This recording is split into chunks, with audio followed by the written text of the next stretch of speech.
الحمد لله رب العالمين والصلاة والسلام على سيد المرسلين وعلى آله وصحبه أجمعين ومن تبعهم بإحسان إلى يوم الدين. أعوذ بالله من الشيطان الرجيم. بسم الله الرحمن الرحيم. وَلَقَدْ نَصَرَكُمُ اللَّهُ بِبَدْرٍ وَأَنْتُمْ أَذِلَّةٌ فَاتَّقُوا اللَّهَ لَعَلَّكُمْ تَشْكُرُونَ. وقال تعالى: إِذْ تَسْتَغِيثُونَ رَبَّكُمْ فَاسْتَجَابَ لَكُمْ أَنِّي مُمِدُّكُمْ بِأَلْفٍ مِّنَ الْمَلَائِكَةِ مُرْدِفِينَ. محترم حاضرین، گزشتہ تفصیلات کے بعد آج ہم میدان جنگ میں اس منظر کو دیکھنے جا رہے ہیں جسے جنگ کی زبان میں نقطہ صفر کہتے ہیں۔ 17 رمضان المبارک جمعہ کا دن سن 2 ہجری، ایک طرف مکہ کا غیظ و غضب کا شکار اور پوری بھرپور تیاری کے ساتھ مکہ سے بدر میں آنے والا مسلح لشکر، جس کی اعلیٰ کمان ابو جہل، طاغوت اکبر ابو جہل کے ہاتھ میں تھی، یہ اپنی تیاریوں کے ساتھ سامنے کھڑا ہے۔ دوسری طرف مدینہ کا وہ لشکر جو مہاجرین اور انصار کی ایک چھوٹی جماعت 313 پر مشتمل ہے، جناب محمد رسول اللہ صلی اللہ علیہ وسلم کی قیادت میں ان کا مقابلہ کرنے کے لیے تیار ہے۔ نقطہ صفر یوں ہوتا ہے کہ اہل مکہ یا قریش کے لشکر سے اسود بن عبد الاسد، یہ ایک شخص تھا، اسود بن عبد الاسد مخزومی، یہ بڑا گھمنڈی، اڑیل، جذباتی قسم کا، جیسے آج ہمارے لوگ ہوتے ہیں، جوش و جذبات والا، یہ اپنے لشکر سے نکلا اور کہا کہ میں اللہ سے یہ عہد کرتا ہوں، اللہ سے عہد کرتا ہوں، قسم کھاتا ہوں کہ ان کا جو یعنی مسلمانوں کی طرف جو حوض ہے پانی کا، ان کے پانی سے ضرور میں پانی پیوں گا یا پھر اس کو توڑ دوں گا، ڈھا دوں گا، اسے توڑ دوں گا، ڈھا دوں گا۔ اور یہ بول کر وہ آگے بڑھا۔ ادھر سے مسلمانوں کے لشکر سے حضرت امیر حمزہ رضی اللہ تعالیٰ عنہ، نبی کریم صلی اللہ علیہ وسلم کے چچا، یہ نکلے اور اس کی طرف لپکے۔ دونوں میں مٹ بھیڑ ہوئی۔ حضرت حمزہ نے ایسی تلوار ماری کہ اس کا پاؤں آدھی پنڈلی سے کٹ کر اڑ گیا اور وہ زمین پر گر گیا۔ منظر ایسا تھا کہ وہ حوض کی طرف اس کا چہرہ ہے اور خون کا فوارہ مکہ والوں کی طرف اس کے پیر سے اڑ رہا ہے۔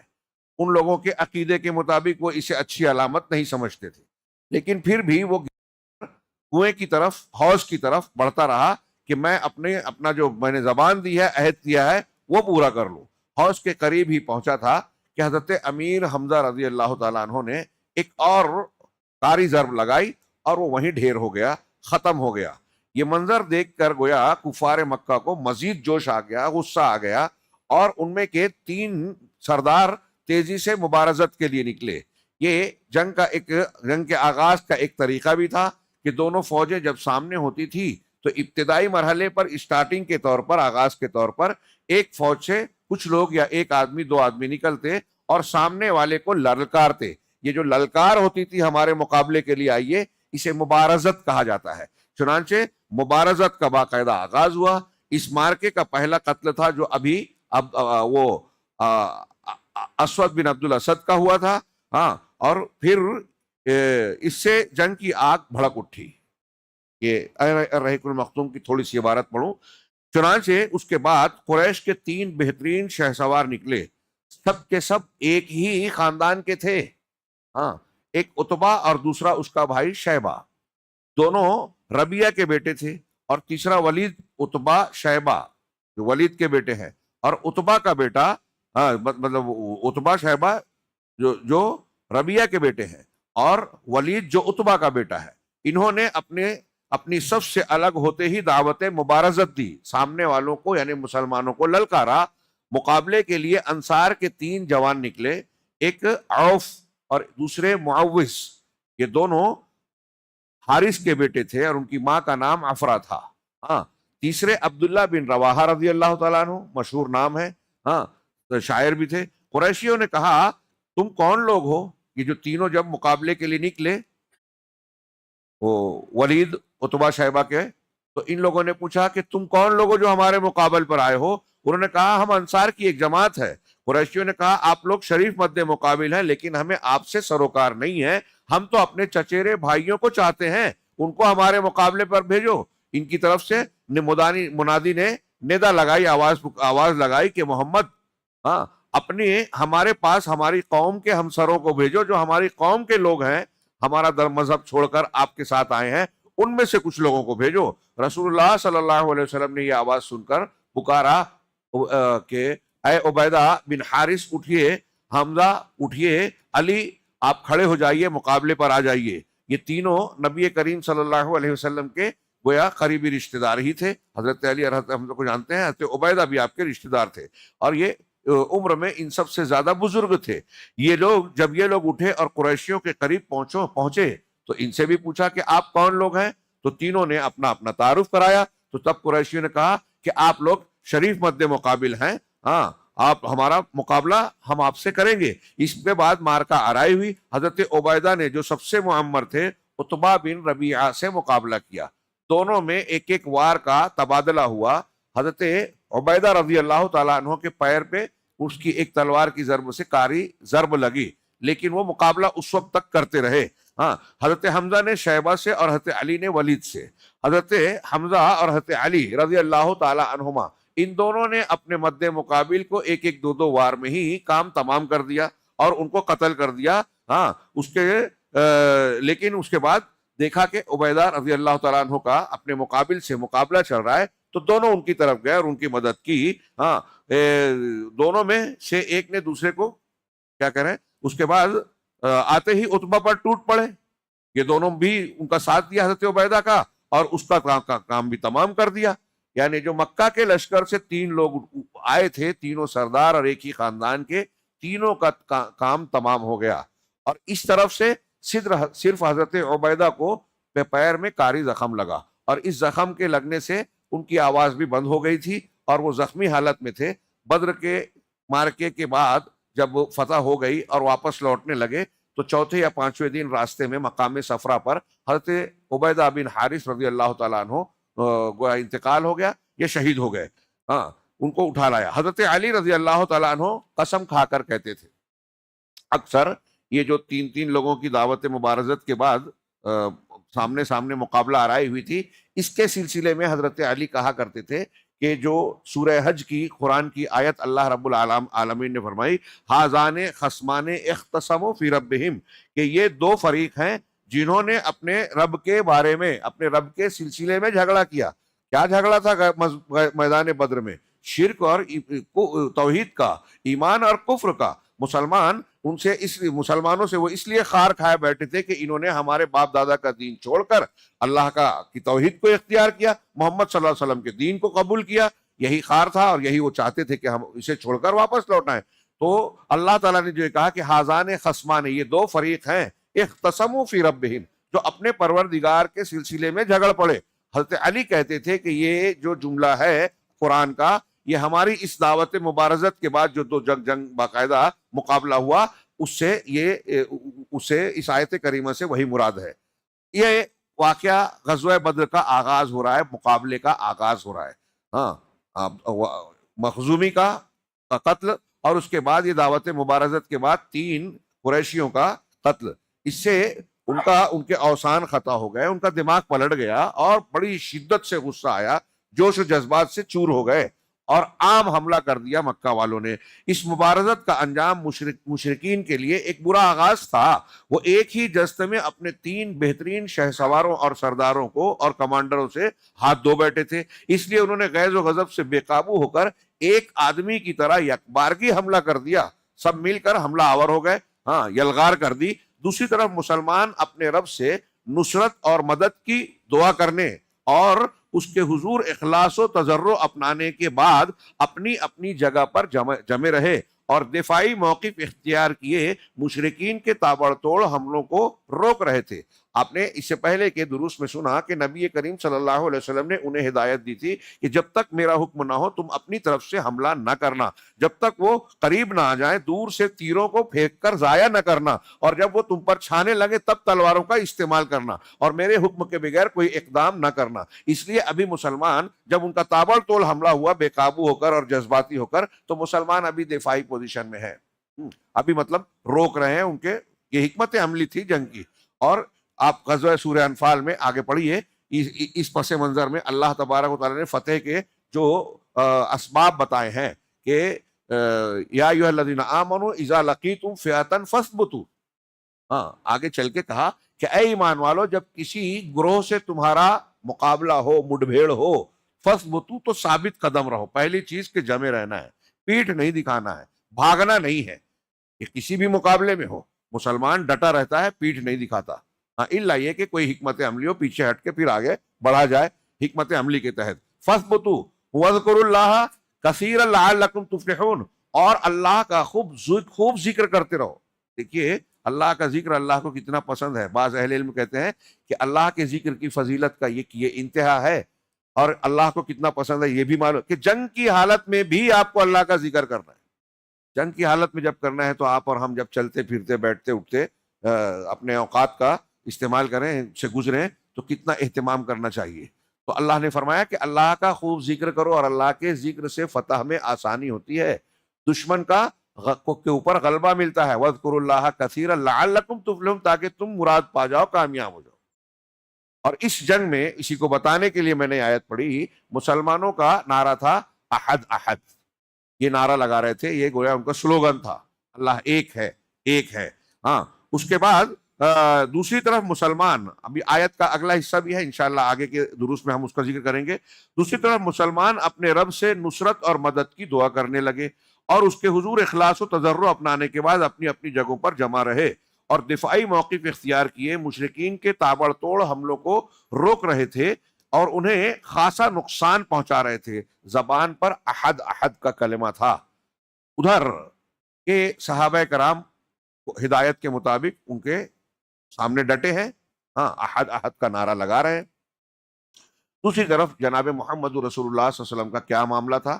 ادھر رسول اللہ صلی اللہ علیہ وسلم صفیں درست کر کے، کل کے درس میں، اس سے پہلے کے درس میں جو تذکرہ ہوا کہ آپ نے لوگوں کو ٹھیک ٹھاک کیا، ہاں، اور وہ تیر والا واقعہ بھی تذکرہ ہوا، سب کو ہدایات دے دی۔ اس کے بعد آپ واپس آ کر اپنے پروردگار سے نصرت و مدد کا وعدہ پورا کرنے کی دعا مانگنے لگے۔ جو چھپر بنایا گیا تھا ٹیلے پر، جس سے آپ پورے میدان کا اور لشکر کا جائزہ لے سکتے تھے اور لے رہے تھے، اسی چھپر میں آپ واپس تشریف لائے، اور آپ اللہ تبارک و تعالیٰ سے دعا کرنے لگے کہ اے اللہ اپنا وعدہ پورا فرما۔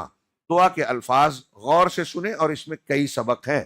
سید المرسلین، خاتم النبیین، مقابلہ شروع ہو چکا ہے، اور اللہ تعالیٰ سے دعا کر رہے ہیں، اور رات بھر میں آپ بار بار دعا کرتے رہے، اللہ تعالیٰ سے گڑ گڑاتے رہے۔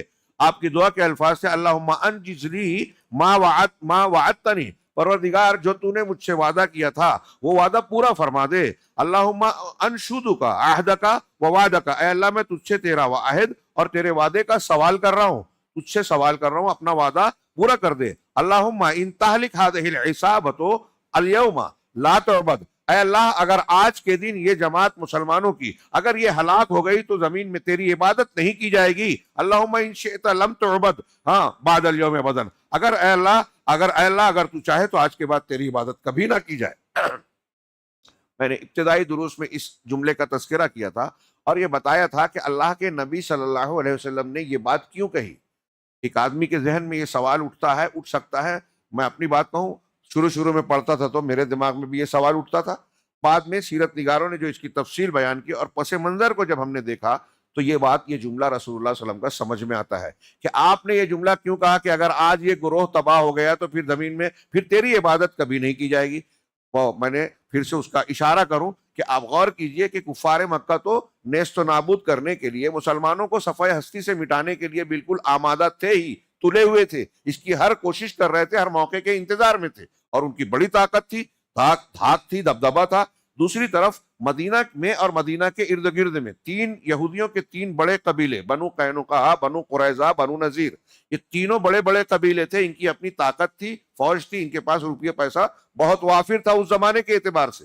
چنانچہ یہ بھی اپنے دل میں عداوت اور دشمنی تو دل میں رکھتے تھے، نبی کو نبی جان کر بھی ماننے کے لیے تیار نہیں تھے. ان کے اندر حسد، جلن، کینہ کپٹ تھا ہی، اور بعد میں بھی ظاہر ہوا کہ وہ کتنی رشہ دوانیاں کرتے تھے. آگے آپ پڑھیں گے اس جنگ کے بعد وہاں سے کچھ لوگوں کو، بنو قینقاع، بنو نذیر کو کس طرح سے جیلا وطن کیا گیا، پھر ان کا مقابلہ کیا گیا، ہٹایا گیا. بہرحال تو اللہ کے نبی صلی اللہ علیہ وسلم اور مسلمانوں کے کو دیکھیے کیسے حالات میں گھرے تھے. کفار مکہ کا ذکر ہوا، یہودیوں کا میں نے تذکرہ کیا. مدینہ کے اندر خود اوس و خزرج کے وہ لوگ جو ابھی ایمان نہیں لائے تھے، اور وہ جو ایمان ظاہر کر رہے تھے، غزوہ بدر کے بعد باقاعدہ جب ان کو تناع ہو گیا تو کئی وہ اوس و خزرج کے لوگ تھے جو ظاہر میں اپنے آپ کو مسلمان بولنے لگے اور اندر سے کفر کافر رہتے تھے. اس کے باوجود عبداللہ بن ابی بن سلول، جس کی نبی کریم صلی اللہ علیہ وسلم اور مسلمانوں کے مدینہ آنے کی وجہ سے تاج پوشی اور بادشاہت رک گئی تھی، اور وہ محمد صلی اللہ علیہ وسلم کو اس کا ذمہ دار سمجھتا تھا کہ ان کی وجہ سے میری بادشاہت رک گئی، چھن گئی.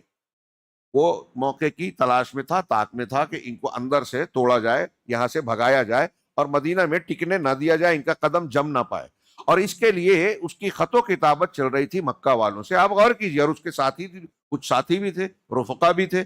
آپ اندازہ کیجئے کہ خود مسلمانوں کے اندر ایسے ان عناصر کا وجود تھا اس وقت بھی، جب خطرات سے باہر کے خطرات سے دو چار تھے، اور باہر کے ان دشمنوں کے ساتھ ان کی ساز باز تھی، ان کے تعلقات اور روابط تھے، خبریں دے رہے تھے، خبریں لے رہے تھے، اور کوشش میں تھے، موقع کی تلاش میں تھے.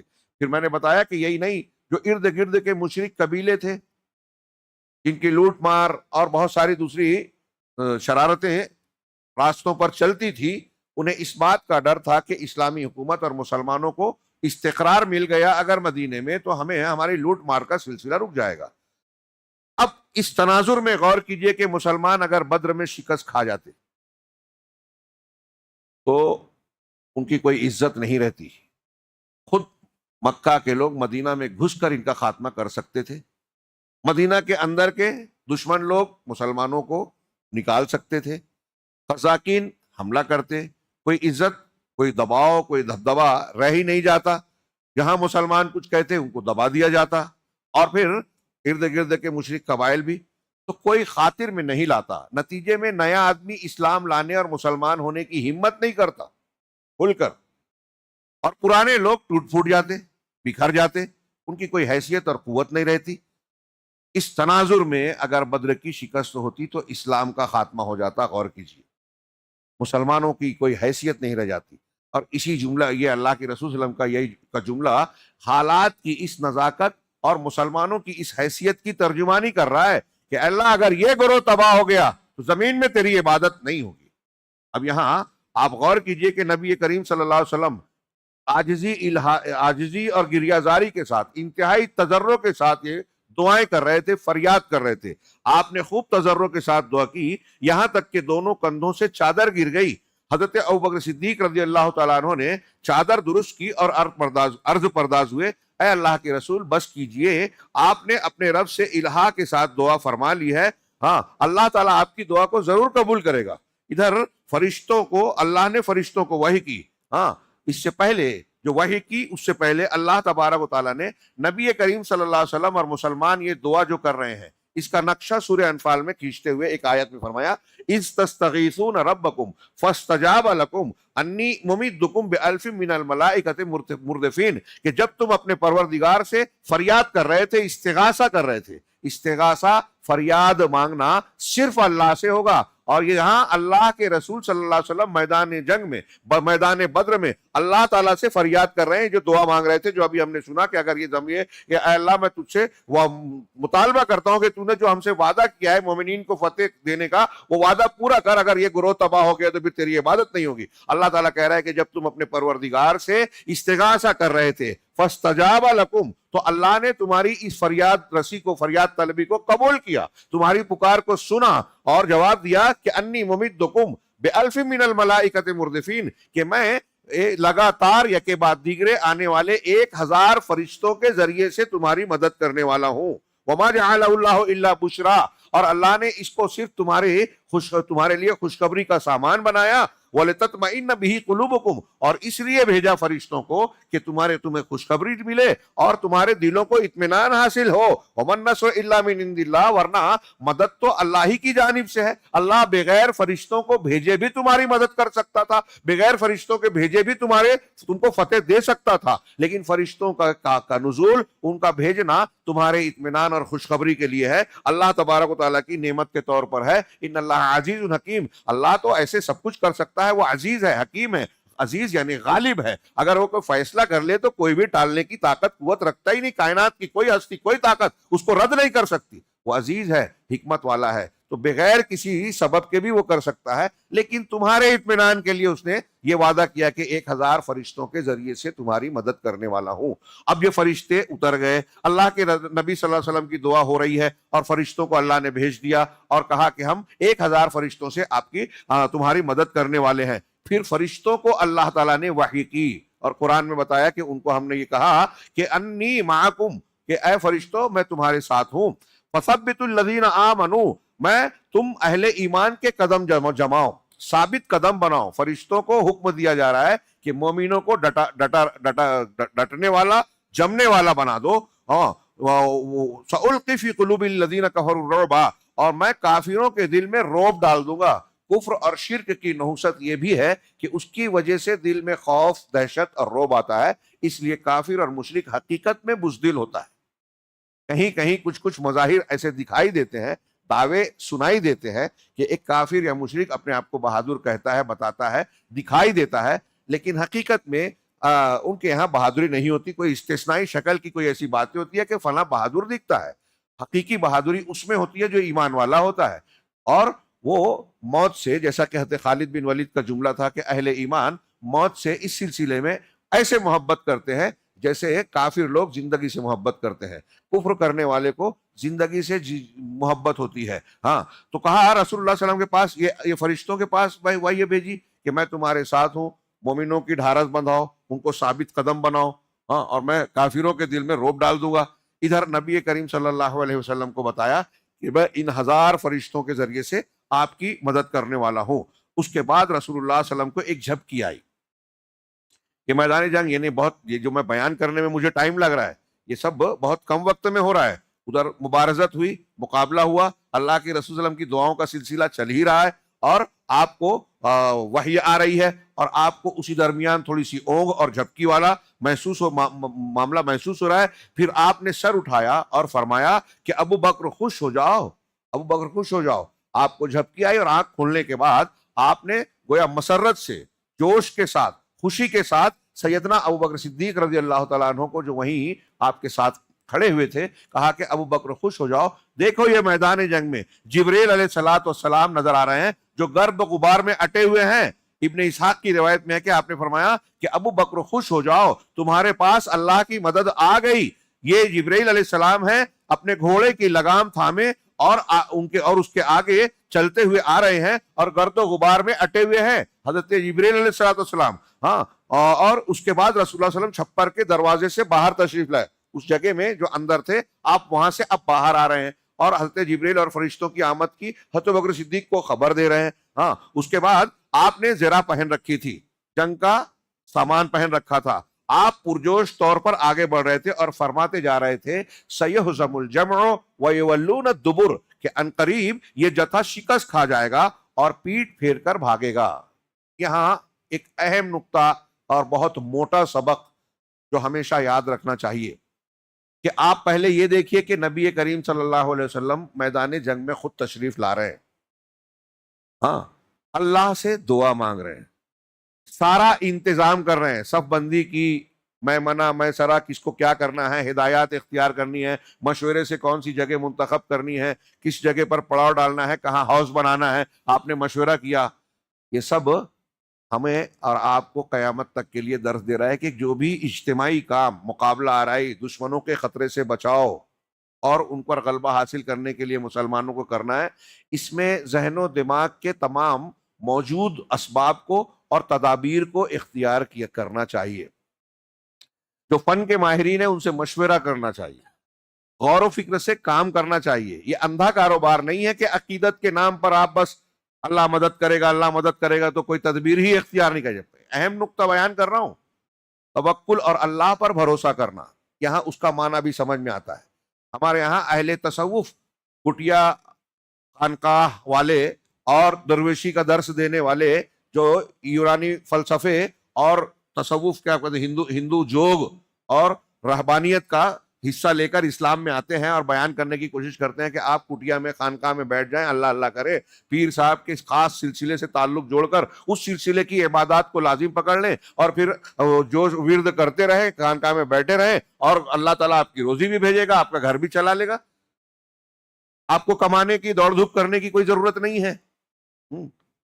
لگاؤ دم مٹے غم، کمائے دنیا کھائیں ہم، ایسا ہمارے یہاں عام لوگ بولتے ہیں کہ ان کے نعرے ہوتے ہیں جو قبروں مزاروں پر بیٹھ کے جو ہے گانجا افیم نشے کی چیزیں استعمال کرتے ہیں، ہاں، اور بہت ساری بدکاری کے کام کرتے ہیں. کام دھندا نہیں کرتے، دوسروں کے چندے نذرانے پر ان کا گزارا ہوتا ہے، ٹکڑوں پر پلتے ہیں. کیا یہ عزت کی زندگی ہے؟ کیا یہ شریعت کی پسندیدہ تعلیم ہے؟ جی نہیں. ہاں، یہاں کسب کی تعلیم ہے، آپ محنت سے اپنے ہاتھ سے کما کر کھائیں، یہ عزت اور وقار کی بات ہے. دوسروں کے سامنے ہاتھ پھیلانا یا دوسروں کے ٹکڑوں پر پلنا یہ اچھی بات نہیں ہے، الا یہ کہ کوئی حقیقت میں معذور ہے، اپنے طور سے کوشش کر رہا ہے، یا معذور ہے یا بیوہ ہے، یتیم ہے، تو اس کا محتاج ہونا اور اس کا مدد کا مستحق ہونا ایک الگ چیز ہے، وہ بے عزتی کی بات نہیں ہے. ہاں، تو یہ دھیان رہے. اللہ کے نبی صلی اللہ علیہ وسلم اللہ پر بھروسہ کرنے والوں میں سب سے عظیم انسان، آپ کے برابر درجے تک کوئی پہنچ ہی نہیں سکتا، بلکہ آپ کا درجہ انبیاء کرام میں بھی سب سے اونچا ہے. آپ سے زیادہ اللہ پر بھروسہ کرنے والا، آپ سے بہتر توکل کرنے والا کوئی ہو سکتا ہے کیا؟ آپ توکل کرنے والوں میں سب سے اعلیٰ ہیں، مثال ہے، نمونہ ہے، اور آپ اسباب کو اختیار کر کے میدان جنگ میں جا رہے ہیں. مسجد نبوی میں یا گھر میں بیٹھ کر آپ نے یہ دعا نہیں کی اللہ تعالیٰ مکہ کا لشکر آ رہا ہے، اس پر تو بجلی گرا دے، اس کو دھسا دے، اس پر زلزلہ لا دے، تباہ کر دے. نہیں، یہ دیکھیے ہمارے آپ کے لیے عبرت ہے. اللہ پر بھروسے کے ساتھ ساتھ تدبیر کا، اسباب کا اختیار کرنا، یہ توکل ہے. اور پھر تدبیر کو اختیار کر کے پورا اس پر انحصار نہ کرتے ہوئے اللہ سے مانگنا. اللہم انجز لی ما وعدتنی. میدان بدر میں جنگ کی شروعات اور جنگ کی شروعات سے پہلے اللہ تعالیٰ، اللہ کے رسول صلی اللہ علیہ وسلم مسلسل اللہ سے مانگ رہے ہیں. میری سمجھ کے باہر ہے یہ بات کہ کتنے احمق ہیں وہ لوگ جو اتنی واضح دلیلوں کے بعد بھی اللہ کو چھوڑ کر دوسروں سے مانگتے ہیں. اہل قبور کی طرف متوجہ ہوتے ہیں، فلاں بزرگ، فلاں بابا ہماری مشکلیں آسان کر دیجئے، وہ اولاد فلاں دیں گے اور فلاں دلائیں گے. وہ یہ کہتا ہے کہ ٹھیک ہے، ہم ان کو اللہ نہیں مانتے، لیکن یہ مانتے ہیں کہ یہ اللہ سے ہمیں دلوا دیں گے. اللہ تعالیٰ کی کوئی کمپنی ہے کہ دنیا کی بادشاہت کی طرح بادشاہت ہے، وزیر کے بغیر اللہ کا کام نہیں چلتا؟ ایسا ہے؟ اللہ کو کسی کی حاجت اور ضرورت ہے؟ میڈیٹر کی، وسیلے کی اللہ کو کیا ضرورت ہے؟ یہ دنیا میں آپ کہتے ہیں کہ بادشاہ کے پاس وزیر چاہیے، اللہ کو کون سی چیز بتا دیں گے یہ وزیر، اور کون سی مدد پہنچا دیں گے جو اللہ تعالیٰ نہیں کر سکتا؟ وہ تو کہہ رہا ہے مجھ سے مانگو میں دوں گا، قرآن میں کہہ رہا ہے ادعونی استجب لکم، مجھ سے مانگو میں دوں گا. دوسروں سے کیوں مانگتے ہو؟ کہنا ہی نہیں، آپ کہہ رہے نہیں اللہ سے نہیں مانگیں گے، بے عزتی ہوگی، فلاں سے بولوں گا کہ وہ اللہ پر میری عرضی پہنچا دے، گزارش پہنچا دے، یہ بے عزتی ہے. اللہ کہہ رہا ہے مجھ سے مانگ، کہہ رہے نہیں تجھ سے نہیں مانگوں گا، تیرے فلاں بابا جو مر گئے ہیں ان کو بولوں گا، جو سنتا نہیں ہے اس کو سناؤں گا، تو نہیں سناتا میں سناتا ہوں. یہ گستاخیاں نہیں ہے، گستاخی در گستاخی ہے، سب سے بڑا ظلم ہے. دوسرے اللہ کے رسول کی یہ تعلیم، سید المرسلین، خاتم النبیین، رحمت للعالمین، جس کے بارے میں کسی مسلمان کو یہ اختلاف ہے ہی نہیں کہ آپ سے محترم کوئی مخلوق میں ہے ہی نہیں، ہو ہی نہیں سکتا، وہ اللہ سے مانگ رہے ہیں. یہ ہم کو تعلیم دے رہے ہیں نا اللہ سے مانگو. اب یہاں سبق کیا مل رہا ہے اس میں؟ توحید کا، کہ اگر اللہ کے نبی صلی اللہ علیہ وسلم کے اندر اللہ کی طاقت، قوت، خوبیاں ہوتی، آپ اللہ کے صفات سے متصف ہوتے، تو اتنی مشقت اٹھانے کی ضرورت پڑتی کیا؟ دعا مانگنے کی ضرورت پڑتی کیا؟ اگر میرے پاس 100 روپے کے خرچ کرنے کی ضرورت ہے اور میرے پاس جیب میں 500 روپیہ ہے، 100 ہی روپیہ ہے، تو میں کسی سے جا کے ہاتھ پھیلاؤں گا کہ مجھے فلاں چیز لینی ہے، 100 روپیہ دو. میرے پاس ہے تو کیوں مانگوں گا؟ اللہ کے نبی صلی اللہ علیہ وسلم اگر فوج کو ختم کر سکتے تھے، کفار مکہ کو ایک ہوا دے کر، پھونک کر، اپنی کرامت سے، معجزے سے یوں ہی اڑا سکتے تھے اپنی طاقت سے، تو اللہ سے کیوں مانگتے؟ اللہ سے مانگ رہے ہیں، مدد مانگ رہے ہیں، اس کا مطلب محمد صلی اللہ علیہ وسلم بھی انسان ہے اور انسانوں کی طرح اللہ کی نعمت کے کرم کے محتاج ہیں۔ سارے انبیاء اللہ سے دعا مانگتے تھے، نبی کریم صلی اللہ علیہ وسلم کی دعاؤں پر کتابیں چھپی ہوئی ہیں، وہ بھی پڑھتے ہیں جو شرک کرتے ہیں، دیکھ رہے ہیں کہ اللہ کے نبی بھی اللہ سے مانگ رہے ہیں، تو اللہ کے نبی سے کے مقابلے میں انتہائی کم درجے کے پیر بابا اولیاء جن کا کوئی مقابلہ نہیں نبی سے، وہ کیا دے دیں گے؟ جب اللہ کے رسول کو طاقت نہیں ہے تو اولیاء کو کہاں سے طاقت ملے گی؟ توحید کی کتنی بڑی دلیل ہے۔ غزوہ بدر میں یہ دلیل بھی قدم قدم پر دکھائی دے رہی ہے، اور جو صحابہ تھے غزوہ بدر میں، سارے بدری صحابہ جنتی صحابہ ہیں، صحابہ میں افضل ہیں، عشرہ مبشرہ اور مخصوص صحابہ کے بعد جو بدر میں شریک ہونے والے، فتح مکہ، صلح حدیبیہ میں شریک ہوئے، ان صحابہ کا درجہ دیگر صحابہ سے سب سے اونچا ہے۔ دنیا کا کوئی ولی کتنا بھی اونچا درجہ پالے، ہوا میں اڑے، پانی پہ چلے، سارے اولیاء مل کر ان صحابہ کرام کے پیر کی دھول کے درجے کو نہیں پہنچ سکتے۔ یہ طے ہے، عقیدے کا حصہ ہے۔ جو اپنے پیر بابا کو صحابہ اور اللہ کے رسول سے افضل مانتے ہیں صوفی، ہاں، علامہ ابن تیمیہ اور دوسرے علماء نے لکھا کہ قرآن و حدیث کی دلیلوں کے مطابق وہ کافر ہیں جو نبی سے زیادہ اونچا درجہ کسی ولی کا مانے۔ تو صحابہ اولیاء کے سردار ہیں۔ اولیاء کون ہیں؟ متقی اور ایمان والے لوگ، اور ایمان اور تقوی میں سب سے اعلیٰ نبی کے بعد صحابہ کرام ہیں اس امت میں، تو اولیاء کے سردار ہیں وہ اولیاء کے سردار مشقت میں ہیں، مقابلہ کر رہے ہیں۔ ہاں، حضرت عبیدہ کی للکار کے بعد دیکھ رہے ہیں کہ ان کو بھی زخم لگا اور لوٹتے ہوئے وہ شہید ہو گئے، انتقال ہو گیا۔ مشقتوں سے گزرنا پڑ رہا ہے نا اولیاء کو، صحابہ کو، تب اونچا درجہ ملا۔ نبی کریم صلی اللہ علیہ وسلم کو دیکھیے کہ تدبیر کی، محنت کی، گھر سے نکلے، میدان جنگ میں آئے، جنگ کا لباس پہنا، مطلب اسباب اختیار کر رہے ہیں۔ یہ اللہ پر بھروسے کے خلاف نہیں ہے کہ آپ محنت مشقت کریں روزی روٹی کمانے کے لیے، اللہ سے دعا مانگیں، اللہ سے بھروسہ کریں، اور جو چیز آپ کو حاصل کرنی ہے اس کی دنیاوی اعتبار سے تدبیریں اختیار کریں، اور اس کے بعد نتیجہ اللہ پہ چھوڑے، یہ بھروسہ ہے۔ یہ یقین رکھے کہ اللہ ہمیں محتاج نہیں رکھے گا، میری مراد پوری کرے گا، میری ضرورت پوری کرے گا، یہ یقین رکھیں، اللہ تعالیٰ پر یہ بھروسہ ہے۔ تو نبی کریم صلی اللہ علیہ وسلم توکل کے ساتھ خود بھی تشریف لا رہے ہیں، مانگ رہے ہیں اللہ سے، یہ ہمارے لیے اسوہ اور نمونہ ہے۔ اب اس کے بعد اللہ کے نبی صلی اللہ علیہ وسلم نے جب یہ فرمایا، فرشتوں کی بشارت ملی، حضرت ابوبکر صدیق کو کہا یہ دیکھو حضرت جبریل علیہ السلام آ رہے ہیں، ہاں، جو گرد و غبار میں اٹے ہوئے ہیں، اور پھر آپ اپنے چھپر سے نکلتے ہوئے قرآن کا یہ قرآن کی آیت پڑھ رہے تھے، سیہزم الجمع ویولون الدبر، ان قریب یہ جتھا ہزیمت و شکست کا شکار ہوگا اور پیٹ پھیر کر بھاگے گا۔ اس کے بعد آپ نے ایک مٹھی کنکری لی، زمین سے آپ نے ایک مٹھی کنکری لی اور قریش کے طرف پھینکا، قریش کے رخ پر جو لشکر تھا اس کو پھینکا، اور آپ نے اپنی زبان مبارک سے کہا شاہت الوجوہ، چہرے بگڑ جائیں، اور ساتھ ہی مٹی کو ان کے چہروں کی طرف پھینکا۔ اس کا نتیجہ یہ ہوا پھر مشرکین میں سے کوئی بھی مشرک ایسا نہیں تھا، ہاں، روایتوں میں آتا ہے کہ جتنے مشرک تھے 1000 کے قریب، آپ کی ایک مٹھی ریت کے ذرات ہے، مشرکین میں سے جتنے تھے کوئی بھی مشرک ایسا نہیں تھا جس کی ناک یا آنکھ میں اس کے کچھ نہ کچھ کنکر اور ذرات نہ گئے ہوں، یہ حدیثوں میں موجود ہے۔ اور یہ کس نے کیا؟ پھینکا تو اللہ کے رسول صلی اللہ علیہ وسلم نے، لیکن ایک مشرکین کے آنکھوں میں اور اس میں چہروں پر پہنچانا، اس میں اللہ رب العالمین کا کام تھا۔ یہ بظاہر چھوٹی سی چیز نظر آتی ہے، لیکن جنگ میں جہاں آپ کی آنکھ اور آپ کی توجہ پوری کی پوری ایک جگہ مرتکز، کنسنٹریشن ہونا چاہیے، آپ کی آنکھ میں کچھ چلا جائے، آپ تھوڑا سا ڈسٹرب ہو جائیں تو آپ کا کنسنٹریشن ٹوٹ جاتا ہے۔ میدان جنگ میں جب مقابلہ کرنے والا سامنے آپ پر حملہ کر رہا ہے، آپ اس پر حملہ کر رہے ہیں، تھوڑی دیر کے لیے آپ تھوڑے سے غافل ہو گئے، آپ کا جو ہے ہاتھ جو ہے چوک گیا، تو سامنے والے کا وار آپ کی گردن کاٹ سکتا ہے۔ بہرحال اللہ کے نبی صلی اللہ علیہ وسلم نے ایک مٹھی کنکری لے کر پھینکی اور کہا شاہت الوجوہ، چہرہ بگڑ جائے۔ تو مشرکین میں سے کوئی آدمی ایسا نہیں تھا، حدیثوں میں ہے، جس کے چہرے اور آنکھ میں اس کا کچھ نہ کچھ غبار نہ گیا ہو، آنکھوں، نتنے اور منہ میں، ناک میں بھی گیا، منہ میں بھی گیا۔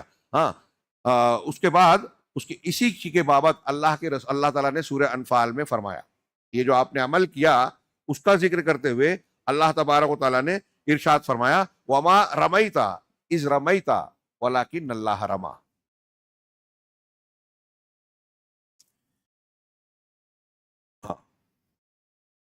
وما رمیت اذ رمیت ولکن اللہ رما، کہ جب آپ نے وہ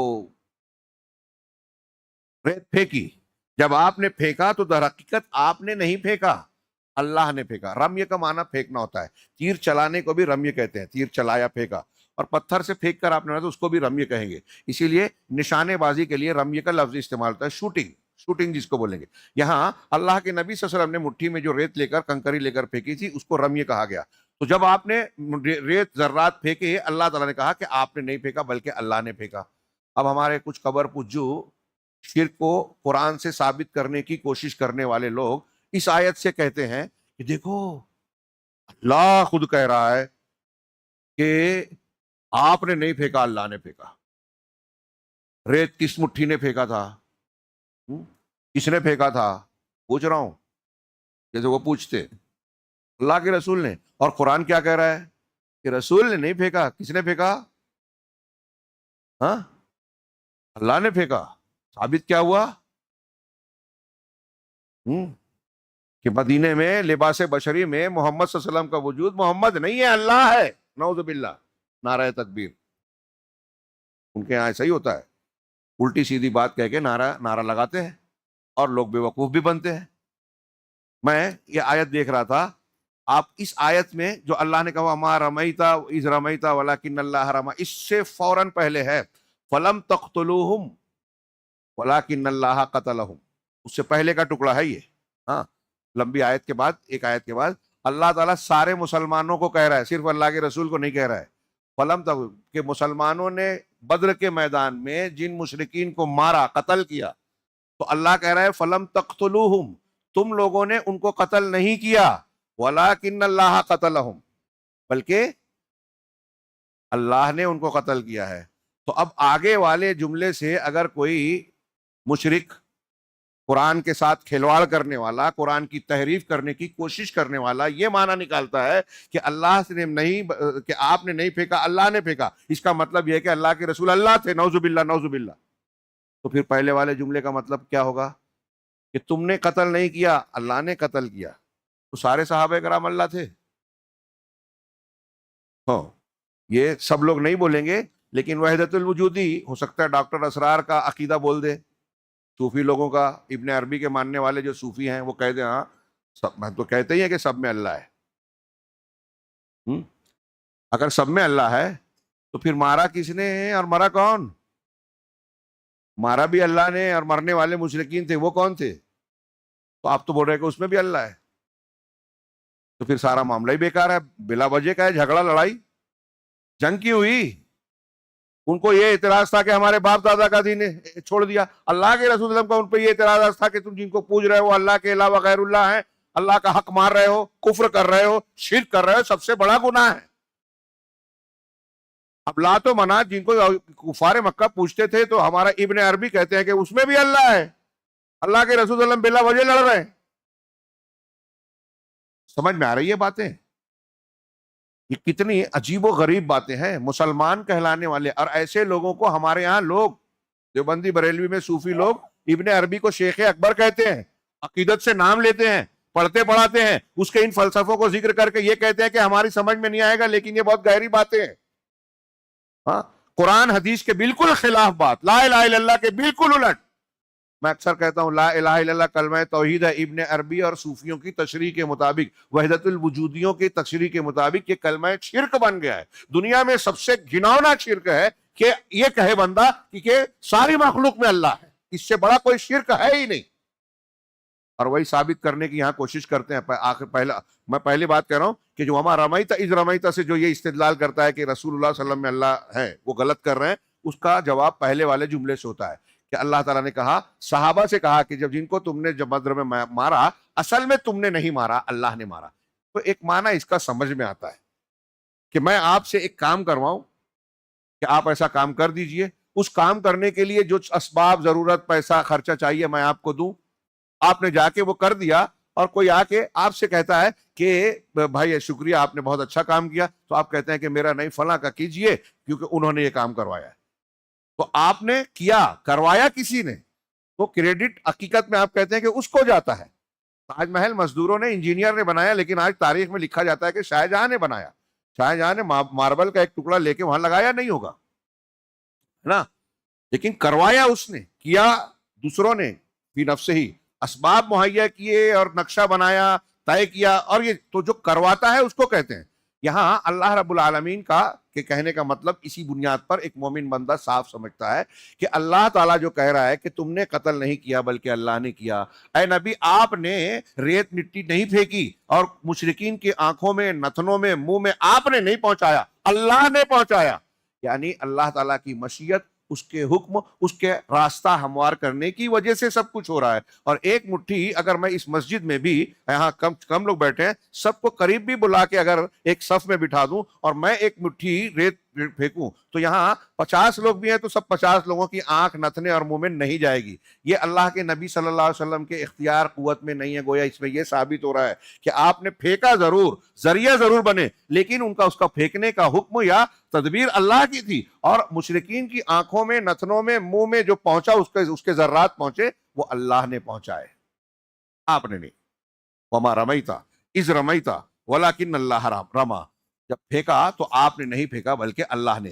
اس کے بعد آپ نے، ابھی تک میں نے ذکر کیا کہ اللہ کے رسول صلی اللہ علیہ وسلم کے حکم کے مطابق صحابہ کرام ابھی رکے ہوئے تھے، مشرکین بے قابو ہو کر حملہ کرنے آ گئے، چڑھ دوڑے، اور اللہ کے نبی صلی اللہ علیہ وسلم کو جب بشارت ملی تو بشارت دیتے ہوئے آپ چھپر سے باہر تشریف لے آئے۔ اس کے بعد رسول اللہ صلی اللہ علیہ وسلم نے جوابی حملے کا حکم اور جنگ کی ترغیب دیتے ہوئے فرمایا شدو، اب آپ نے حکم دیا شدو، ہاں چڑھ دوڑو، آگے بڑھو، اقدام کرو۔ اس ذات کی قسم جس کے ہاتھ میں محمد صلی اللہ علیہ وسلم کی جان ہے، ان میں سے جو آدمی بھی ڈٹ کر، ثواب سمجھ کر، ہاں آپ میں سے جو آدمی بھی، مسلمانوں میں سے جو بھی آدمی ڈٹ کر، ثواب سمجھ کر، آگے بڑھ کر اور پیچھے نہ ہٹ کر لڑے گا اور مارا جائے گا، اللہ اسے ضرور جنت میں داخل کرے گا۔ آپ نے قتال پر ابھارتے ہوئے، مقابلہ آرائی پر ابھارتے ہوئے صحابہ کرام سے کہا اس جنت کی طرف اٹھو جس کی پہنائیاں، جس کی کشادگی اور چوڑائی آسمانوں اور زمین کے برابر ہے۔ آپ کی یہ بات سن کر وہاں ایک صحابی آپ کے قریب میں موجود تھے، حضرت عمیر بن حمام رضی اللہ تعالیٰ عنہ، انہوں نے سنا تو ان کے منہ سے نکلا بخ بخ، بہت خوب بہت خوب۔ آپ نے یہ سنا تو آپ نے ان سے پوچھا کہ اے حمام یہ بہت خوب کیوں کہہ رہے ہو؟ انہوں نے کہا نہیں اللہ کے رسول، اللہ کی قسم اے اللہ کے رسول کوئی بات نہیں سوائے اس کے کہ مجھے اس بات کی امید اور توقع ہے کہ میں بھی ان جنت والوں میں شامل ہو جاؤں کہ جن کے لیے اللہ تبارک و تعالیٰ، آپ کہہ رہے ہیں کہ اتنی لمبی چوڑی جنت ہے، آپ نے فرمایا تم بھی انہی جنت والوں میں سے ہو۔ اللہ کے رسول نے بشارت دی، گویا یہ اللہ کی طرف سے خبر تھی کہ اے ابھی عمیر بن حمام، اور پھر اہل بدر کے تو ایسے ہی مقامات تھے۔ عمیر بن حمام کہہ رہے ہیں کہ بخ بخ کہا، اللہ کے رسول نے بھی کہا بس مجھے یہ توقع اور امید ہے، یعنی میں سوچ رہا ہوں کہ کاش میں بھی ان جنت والوں میں سے ہوتا۔ تو آپ نے کہا کہ تم انہی میں سے ہو۔ اس کے بعد وہ اپنے توشے دان سے کچھ کھجوریں نکال کر کھانے لگے، ان کے پاس توشہ دان تھا، اس میں سے کھجوریں نکال کے کھانے لگے۔ پھر بولے کہ یہ جو میرے ہاتھ میں کھجوریں ہیں، توشے دان میں کھجوریں ہیں، اتنی دیر تک ان کھجوروں کو کھانے تک اگر میں زندہ رہا تو جنت میں اپنی کھجوریں کھا لوں تو بہت لمبی زندگی ہو جائے گی، جنت میں جانے میں بہت دیر ہو جائے گی۔ ہاں، چنانچہ ان کے پاس جو کھجوریں تھی انہیں پھینک دیا، کھجوروں کو ہاتھ سے پھینک دیا اور مشرکین کے درمیان گھس کر مقابلہ کرنے لگے، دیوانہ وار مقابلہ کیا اور زخموں کی تاب نہ لا کر بالآخر شہید ہو گئے۔ یہ صحیح مسلم میں روایت ہے۔ حضرت عمیر بن حمام، دیکھیے جنت ہم بھی سنتے ہیں، ہم بھی جانتے ہیں اور دعویٰ کرتے ہیں کہ ایمان ہے، لیکن جنت کے حاصل کرنے کے لیے کتنا شوق ہے، جنت کے اندر جانے کے لیے کون سی قربانی دینے کا ذوق ہے ہمارے اندر، کون سا جذبہ ہے۔ یہ تھے اہل بدر، یہ تھے اہل ایمان، ان کا مقام کیوں اتنا اونچا ہے؟ اپنے آپ کو وہاں رکھ کر سوچئے کہ ہم جنت کا کتنا شوق رکھتے ہیں اور اس جنت کے حصول کے لیے آج ہم اپنی زندگی میں کون سی قیمت ادا کرنے کے لیے تیار ہیں۔ یہ صحابہ کرام تھے، دنیا اس وقت جو ان کے ہاتھ میں کھجور کی شکل میں تھی اسے پھینک دیا اور اس کو کوئی پرواہ نہیں کیا، کہا کہ اس چکر میں پڑوں گا تو بہت دیر ہو جائے گی، لمبی زندگی ہو جائے گی، اور اسے پھینک کر شہادت کو گلے لگانے کے لیے میدان جنگ میں کود پڑے۔ یہ خودکشی نہیں تھی بلکہ ایسا مظاہرہ دشمنوں کے دانت کھٹے کرنے والا اور ان کے جذبات کو سرد کرنے والا ہے۔ اسی طرح مشہور خاتون عافرہ جن کا ابھی تذکرہ ہوا تھا، حارث کے دو بیٹے معوذ اور حارث کا ذکر ہوا تھا، معوذ اور عوف کا، ہاں وہ حارث کے بیٹے عوف بن حارث نے دریافت کیا، اللہ کے رسول صلی اللہ علیہ وسلم سے آ کر پوچھا، ہاں یہ انصاری صحابی ہیں، کہ اے اللہ کے رسول پروردگار اپنے بندے کی کس ادا سے خوش ہوتا ہے، یعنی کون سا کام بندہ کرے تو اللہ خوش ہوتا ہے، ہاں اور خوش ہو کر مسکراتا ہے. بندہ کون سی ایسا کام کرتا ہے کہ اللہ تعالیٰ اسے دیکھ کر خوش ہو کر مسکراتا ہے؟ ہاں، آپ نے فرمایا اس بات سے کہ بندہ خالی ہاتھ، خالی جسم، یعنی جسم پر کوئی بچاؤ کا کوئی سامان نہ ہو، خالی جسم ہو، بغیر حفاظتی ہتھیار پہنے ہوئے اپنا ہاتھ دشمن کے اندر ڈبو دے. اللہ بندے کی اس ادا کو دیکھ کر خوش ہو کر مسکراتا ہے. یہ سن کر عوف نے اپنے بدن پر جو زرہ تھی، بچاؤ کا جو سامان تھا، وہ زرہ اتار کر پھینک دی اور تلوار لے کر دشمن پر ٹوٹ پڑے اور مقابلے میں یہ بھی شہید ہو گئے. دیکھ رہے ہیں آپ کہ شہادت کے حصول کا، جان کے لٹانے کا یہ جذبہ ہم میں کہیں تصور ہو سکتا ہے؟ اللہ مولانا ابوالکلام آزاد نے جو لکھا تھا، میں کئی مرتبہ تشریح کیا، یاد دلاؤں. اللہ ان سے راضی ہوا، وہ اللہ سے، قرآن میں ہے نا، رضی اللہ عنہم ورضوا عنہ. اس کی تشریح میں وہ کہتے ہیں کہ وہ اللہ سے راضی ہوا کا مطلب کیا. مثال دے کر سمجھایا بڑا پیارا مولانا ابوالکلام آزاد نے کہ آپ دیکھیے دنیا میں کوئی بیمار ہوتا ہے تو بیماروں کی 3 کیٹیگری ہوتی ہے. کڑوی دوا اگر اس کو پلانا ہو تو ایک وہ ہوتے ہیں جو پینا چاہتے نہیں ہیں، ہاتھ پاؤں پکڑ کے زبردستی منہ میں ڈالی جاتی ہے بچوں کو. ایک وہ ہوتے ہیں جن کو سمجھایا جاتا ہے کہ اگر آپ دوا نہیں پیو گے تو بیمار رہو گے، صحت ایسی ہو جائے گی، جان جا سکتی ہے. تو وہ پسند تو نہیں کرتا، اسے لذت تو نہیں ملتی، لیکن نہ چاہتے ہوئے منہ بگاڑ کر زبردستی ناک بند کر کے منہ میں ڈالتا ہے، گلے سے اتارتا ہے. یعنی پی تو لیتا ہے لیکن کراہت کے ساتھ. لیکن تیسرا گروہ ایسا بھی ہوتا ہے انسانوں میں کہ کڑوی دوا اگر اسے دی جائے تو کڑوی دوا میٹھے شربت کی طرح مزے لے کر پیتا ہے، جیسے وہ کسی شیریں شربت کو نوش جاں فرما رہا ہے. کڑوا ہے لیکن اسے اس میں مزہ آ رہا ہے. تو کہا بیماروں میں یہ جو تیسری کیٹیگری ہے، صحابہ کرام کا معاملہ دنیا کی زندگی ایمان اور اللہ کے راستے میں آنے والی تکالیف کے معاملے میں ایسا ہی تھا کہ کچھ لوگ اس سے بھاگتے ہیں، کچھ لوگ ناپسندیدگی کے ساتھ سامنا کرتے ہیں. لیکن سابقون الاولون، یہ اہل ایمان کا یہ درجہ تھا جن سے اللہ راضی ہوا، جو اللہ سے راضی ہوئے کہ اللہ کے راستے میں اگر کوئی بڑی سے بڑی تکلیف آ رہی ہے تو مسکرا کے مقابلہ کر رہے ہیں. جان دے رہے تو خوشی سے دے رہے ہیں، خوش ہو رہے کہ ہماری جان یہاں کام آ رہی ہے. مولانا آزاد نے آگے لکھا کہ سابقون الاولون نے جس طرح خاک و خون میں لپٹنے کے باوجود موت کا مسکرا کر استقبال کیا، دنیا میں کوئی انسان آرام دہ بستر پر موت کو اس طرح گلے نہیں لگاتا. یہ کوئی چھوٹی بات نہیں ہے، اپنے آپ کو رکھیے وہاں. صحابہ کرام غزوہ بدر میں عوف نے کیا پوچھا کہ تھوڑی دیر کے لیے سوال اور اس کا جذبے کا پر غور کیجئے کہ اللہ اپنے بندے کی کون سی ادا عمل دیکھ کر خوش ہو کر مسکراتا ہے. یعنی ان کی چاہت کیا تھی کہ میرا رب مجھ سے خوش ہو کر مسکرائے. تو اللہ کے رسول سے پوچھا کیا کروں کہ اللہ مسکرائے گا خوش ہو کر؟ کہا کہ بغیر حفاظتی ہتھیار کے دشمن میں اپنا ہاتھ اپنے آپ کو ڈبو دے ہوئے. ٹھیک ہے، اللہ کو خوش کرنا ہے، مسکرانے کے لیے کہ اللہ مجھے دیکھ کر مسکرائے. ہتھیار اٹھا دیے اور دشمنوں کے بیچ جا کر اپنی جان کو اللہ کے حوالے کر دیا، شہید ہو گئے. ہاں، جس وقت رسول اللہ صلی اللہ علیہ وسلم نے جوابی حملہ ہوا، اور آپ اب حکم دے رہے ہیں، ابھی جو اوپر ذکر ہوا جوابی حملے کا حکم صادر فرمایا. دشمن کے حملوں کی تیزی جا چکی تھی. جب وہ جوش میں وہ پہلے ہی آ کے اپنی پوری طاقت لگا چکے، اللہ کے رسول صلی اللہ علیہ وسلم نے کہا تھا کہ میرے حکم سے پہلے تم بڑھنا نہیں. اب جب آپ نے حکم دیا اور صحابہ کرام نے پلٹ کر یلغال کرنا شروع کی، تو اب جب صحابہ کا حملہ ہو رہا ہے تو مشرکین اپنی انرجی پہلے ہی سے لگا چکے تھے، یعنی تھک چکے تھے. ہاں، تو کہا ان کا جوش و خروش سرد پڑ رہا تھا. اس لیے یہ باحکمت منصوبہ مسلمانوں کی پوزیشن مضبوط کرنے میں بہت مؤثر ثابت ہوا. اب ایک چھوٹی چھوٹی بات میں نے اس سے پہلے کہا تھا کہ اللہ کے نبی صلی اللہ علیہ وسلم نے جو تدبیریں، جو احکامات دیے ہیں، ان کی تو صحابہ کرام کو اللہ کے رسول صلی اللہ علیہ وسلم کے اقوال پر، آپ کے فرمان پر بہت پختہ یقین تھا کہ آپ یہ کہہ رہے ہیں تو یہ تو ہونا ہی ہے. تو یہ جوش کو اور بڑھانے والے، ہمت کو بڑھانے والی بات تھی. چنانچہ پورے یقین اور رسوخ کے ساتھ آپ فرما رہے تھے کہ عنقریب یہ جتھا شکست کھا جائے گا اور پیٹ پھیر کر بھاگے گا. اس لیے مسلمانوں نے نہایت پرجوش اور پرخروش لڑائی لڑی اور فرشتوں نے بھی مدد فرمائی. یہاں آج کے درس میں یہ بھی تذکرہ کر دیں کہ آگے اس میں ذکر ہے کہ بعض علماء نے یہ لکھا کہ قرآن کی آیت ابھی جو میں نے پڑھی تھی کہ فرشتوں کو اللہ نے بھیجا تو تمہاری بشارت کے لیے اور اس لیے کہ تمہارا دل مطمئن ہو. تو اس کا مطلب یہ سمجھ لیا، مجھے لگتا ہے مولانا ابوالکلام آزاد نے بھی لکھا ہے جو غلط ہے، وہ یہ کہ فرشتے آئے ضرور تھے مسلمانوں کی ڈھارس بنانے، خوشخبری کے لیے، تسلی دینے اور ہمت بڑھانے. جیسا کہ اللہ نے آگے کہا فتبتوا الذین آمنوا، ایمان والوں کو ثابت قدم بناؤ۔ تو ان کا یہ کہنا ہے کہ فرشتے صرف اسی لیے آئے تھے، جنگ میں انہوں نے کوئی حصہ نہیں لیا، لیکن ان کی یہ بات جو لوگ یہ کہتے ہیں صحیح نہیں ہے، جیسا کہ صحیح حدیثوں سے یہ بات ثابت ہے کہ فرشتوں نے جنگ میں بھی حصہ لیا۔ چنانچہ ابن سعد کی روایت میں اکرمہ سے مروی ہے کہ اس دن آدمی کا سر کٹ کر گرتا اور پتہ نہ چلتا کہ اسے کس نے مارا۔ مشرکین کے سامنے کئی واقعات ایسے ہوئے کہ زخم لگ گئے، گردن کٹ گئی، لیکن مارنے والا نظر نہیں آیا، اور آدمی کا ہاتھ کٹ کر گرتا اور پتہ نہ چلتا کہ اسے کس نے کاٹا۔ ابن عباس رضی اللہ تعالیٰ فرماتے ہیں کہ ایک مسلمان ایک مشرک کا تعاقب کر رہا تھا، یعنی ایک مسلمان ایک مشرک کے پیچھے لپک کے دوڑا رہا تھا میدان بدر میں۔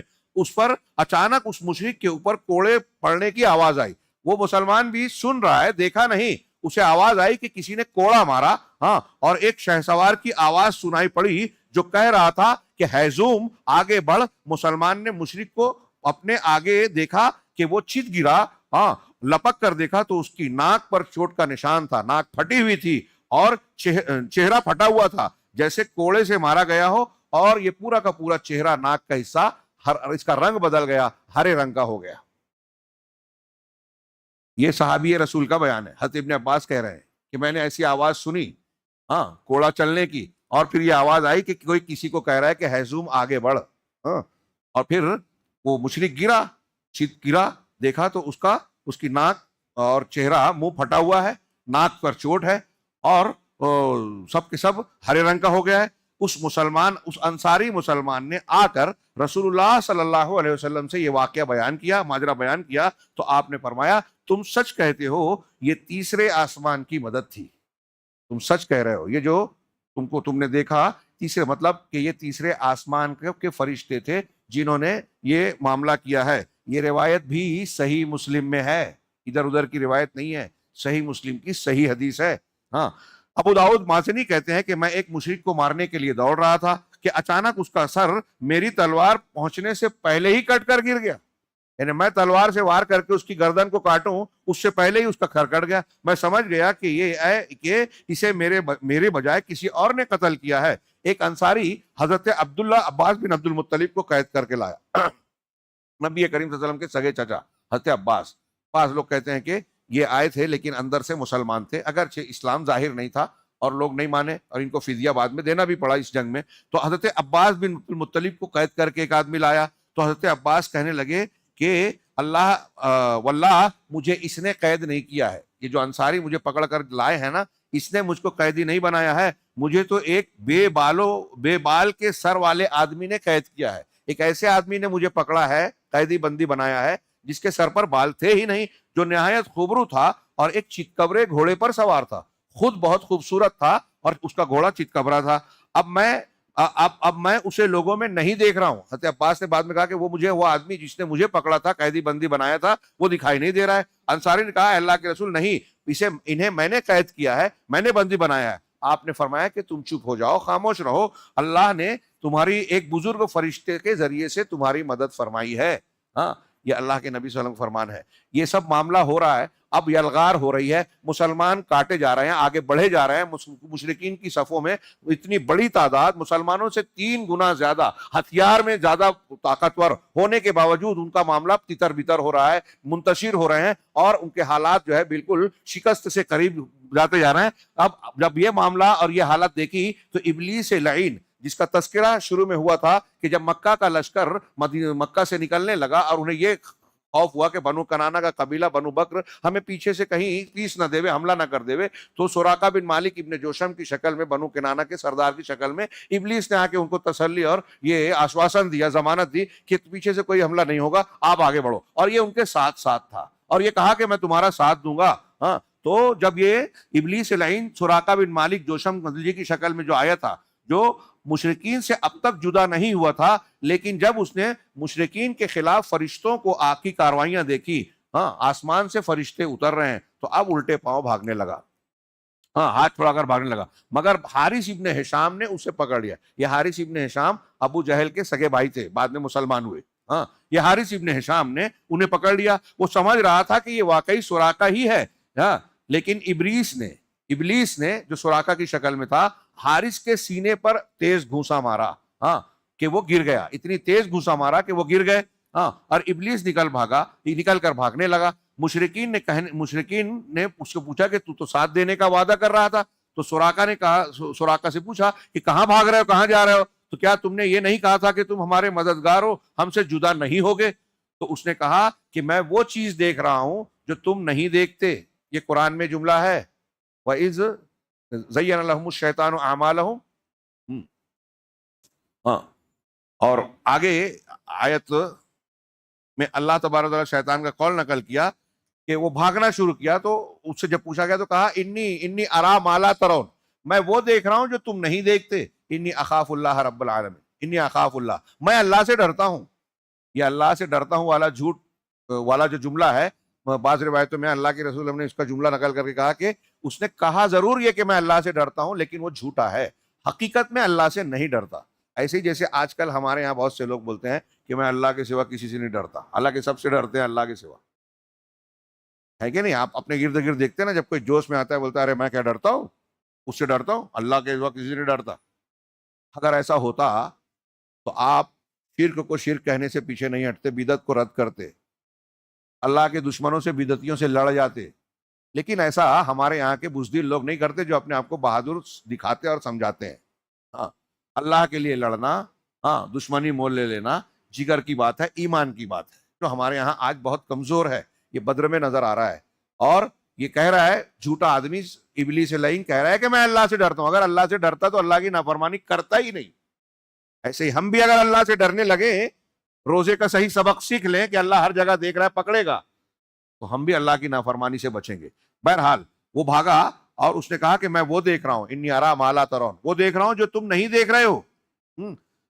مجھے اللہ سے ڈر لگتا ہے, اور اللہ بڑی سخت سزا والا ہے. اس کے بعد بھاگ کر جا کے سمندر میں کود پڑا.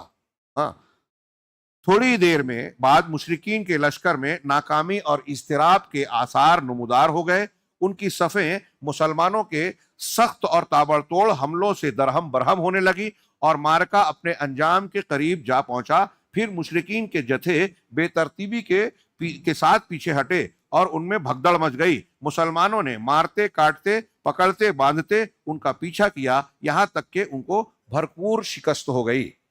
اب اس کے بعد یہاں ہمارے سامنے کتاب میں ابو جہل کا قتل ہے, کیسے ہوا. پھر جنگ کے درمیان میں کچھ صحابہ کرام کا جو جوشیلا مظاہرہ تھا. بعض صحابہ کرام نے اپنے قریبی رشتہ داروں کو, کسی نے اپنے باپ کو, کسی نے سگے ماموں کو قتل کیا مقابل میں آنے پر. اور پھر دوسری کچھ بدر سے متعلق اہم کاروائیاں, اللہ کی مدد, ہدایات, شکست اور فتح کے اصول, ضابطے, مشرکین کا کردار. اس کی کئی باتیں انشاءاللہ آگے کے درس میں ہم پڑھیں گے. آج یہاں تک مارکے کی بات ہوئی ہے, لیکن ابھی بات پوری نہیں ہوئی, کیونکہ مارکے میں ہونے والے بہت سے اہم واقعات کا تذکرہ انشاءاللہ کل کے درس میں ہوگا, جس میں ہم ابو جہل کے اکڑ اور اس کی قتل کا ذکر سے شروعات کریں گے. اللہ تعالی ہمیں خیر کی توفیق عطا فرمائے, دنیا اور آخرت میں ہمیں خیر اور بھلائی سے نوازے. وآخر دعوانا الحمدللہ رب العالمین, صلی اللہ علیہ نبینا محمد.